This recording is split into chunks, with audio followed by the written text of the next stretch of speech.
আসসালামু ভিউয়ার্স, আলহামদুলিল্লাহ আজকে ঝিনাইদহ আমাদের বড় ভাই টিটো ভাই যশোর গাড়ি বাজার থেকে সেই 1109 গাড়িটা কিনে যাচ্ছেন। তো ভাইদের কাছে কিছু বক্তব্যমূলক কথা শুনি। ভাই আসসালামু আলাইকুম। টিটো ভাই ভালো আছেন?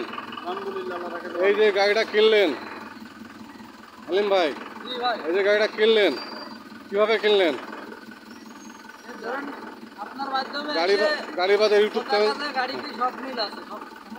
গাড়ি বাজার ইউটিউব চ্যানেল এসে মুন ভাইয়ের কাছে আসছেন? গাড়ি বাজার ইউটিউব চ্যানেল থেকে মুন ভাইয়ের কাছে আসছেন? মুন ভাই মাহাজনের সাথে বসাইতেছে, মাহাজনের সাথে বসে দামাদামি করে গাড়িটা কিনছেন, তাই না?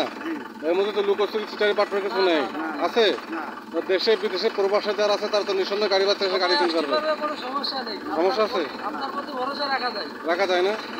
যাই হোক, আলহামদুলিল্লাহ সমস্ত ভিউয়ার দেখতে পারলেন। এখন এই গাড়িটা চলে যাবে ঝিনাইদহ। সবাই এই গাড়িটার জন্য দোয়া করবেন যাতে আল্লাহ পাকের রহমতে আল্লাহ পাক যাতে গাড়িটা রহমত বরকত দান করে গাড়িটা চালায় খাইতে পারে, সবাই দোয়া করবেন।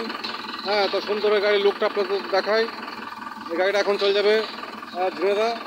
হ্যাঁ, তো টিটু ভাই এবং আলিম ভাইদের জন্য সবাই দোয়া করবেন আল্লাহ পাক যাতে এই গাড়ির থেকে রুজি বরকত দিয়ে একটা গাড়ি থেকে আরও 5টা গাড়ি করতে পারে।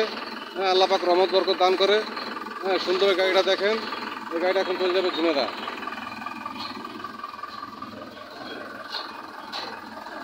গাড়ি কিনে তো খুশি না ভাই? খুশি?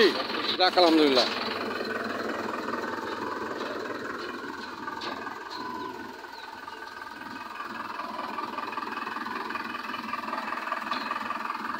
ভালো থাকবেন, সুস্থ থাকবেন, গাড়ি বাজারের সাথে থাকবেন। ধন্যবাদ সবাইকে। আসসালামু আলাইকুম।